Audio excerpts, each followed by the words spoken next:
My colleague Vinaya Deshpande is getting us more voices from the ground. Let's go to that. Well, right now, Mihir Trivedi, my colleague, is just out of the courtroom. He has also got a lawyer with him. He was himself attending the court proceedings. Mihir, if you could please take us through the court proceedings and say what the lawyer is saying in this. Absolutely. As far as the defense of Sanjay Raut is concerned, they are clearly maintaining that whatever arguments placed by the ED advocates in front of the court didn't really hold water. According to them, they have enough evidence to prove that Sanjay Raut is not doing anything wrong. In fact, we do have the lawyers of Sanjay Raut. Let me quickly just go straight to him and understand what is the actual crux of the matter.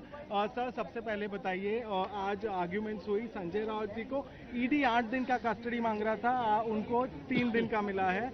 आप बताइए किस तरह से आप देखते हैं जो तथ्य उन्होंने रखे थे। बिल्कुल देखिए, कैसा है कि ईडी वालों ने आज 8 दिन तक रिमांड कस्टडी मांगी थी और वो कस्टडी को देखते हुए, ये मैटर का सीरियसनेस देखते हुए जो उन्होंने अपना पार्ट रखा, ईडी के वकीलों ने, हमने भी हमारा पार्ट रखा। ये पूरा भ्रष्टाचार जो है, जो 100 करोड़ का भ्रष्टाचार क्लेम किया जा रहा है कि संजय राउत जी ने किया है, इसमें कोई तत्व नहीं है। ऐसा 100 करोड़ का कोई आंकड़ा नहीं प्रूफ कर सकता है कि 100 करोड़ संजय राउत जी के अकाउंट में गया है या 1200 करोड़ रुपया है। ये संजय राउत जी के अकाउंट में 100 करोड़ नहीं, 101 करोड़ से ज्यादा की रकम उनके और उनके वाइफ के अकाउंट में गया है। ईडी ने वो भी कहा है कि Praveen Raut was the front man in this entire scam और संजय राउत जी पूरा ये स्कैम ऑपरेट कर रहे थे।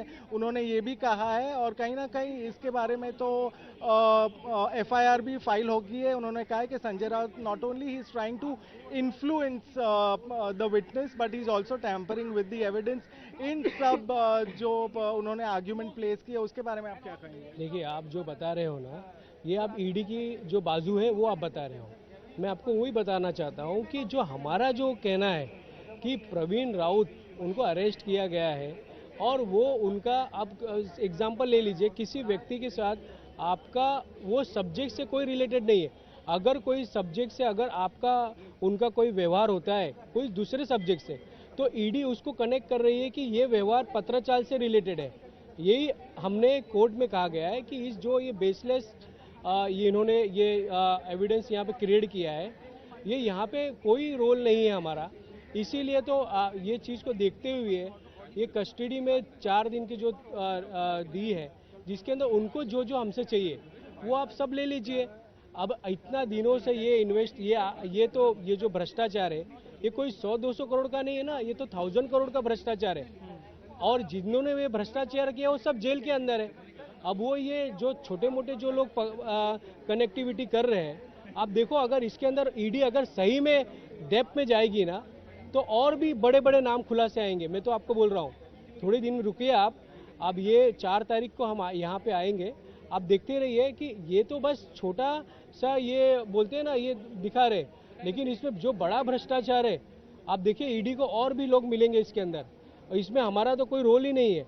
जो यहाँ पे जो बेसलेस जो स्टेटमेंट और बेसलेस चीज़ें यहाँ पे फ्लोट की जा रही है। पर क्या ये सच नहीं है कि संजय राउत जी और उनकी जो पत्नी है, उनके अकाउंट में पैसे ट्रांसफर हुए हैं, ये उसी कंपनी के? आपको बता रहा हूँ, सुनो, कैसा होता है कि आप उस पर अच्छे से आप पढ़ोगे ना, कैसा आपने कुछ मुझे पैसा दिया, लेकिन वो पैसा क्या आपने वो पत्राचाल के एवज में दिया है?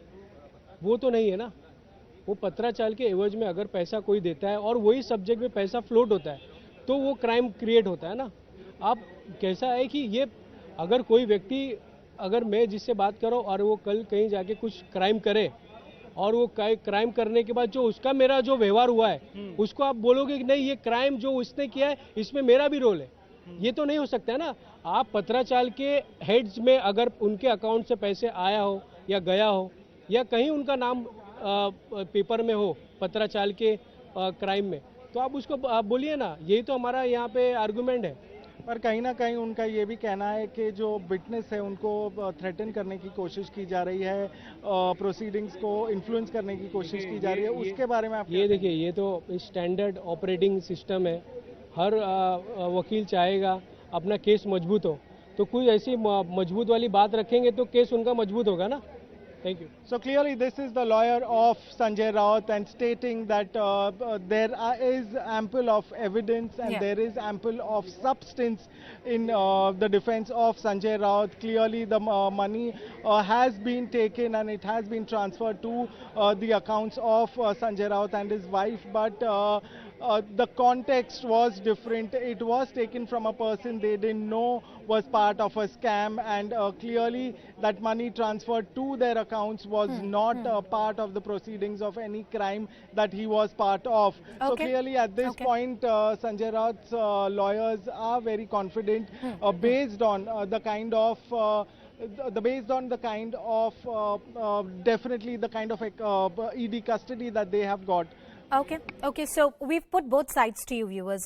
We also presented the Enforcement Directorate, the remand application copy that they presented before the court, all the allegations that they had put out, and also what Sanjay Raut's lawyers have to say. They argue that even if there's money, it's not a proceed of a crime, and this is something that the ED will have to prove beyond reasonable doubt. We're playing out that reaction of Sunil Raut, the brother of Sanjay Raut. Listen in.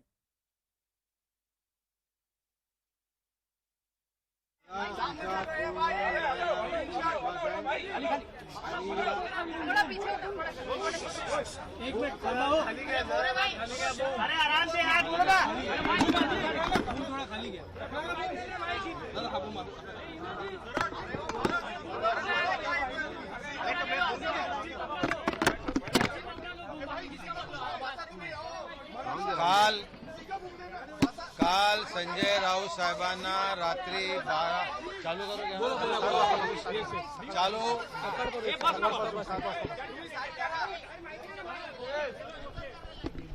काल सकाळी 7:30 वाजता ईडीचे अधिकारी माझ्या घरी आले, संजय राऊत साहेबांच्या घरी आले आणि 7:30 वाजल्यापासून जवळजवळ 4-4:30 वाजेपर्यंत ते माझ्या घरी सर्च करत होते. 5 वाजता त्यांना ईडीच्या ऑफिसमध्ये घेऊन आले. 5:30-6 वाजता ईडीच्या ऑफिसला आम्ही सगळे पोहोचलो.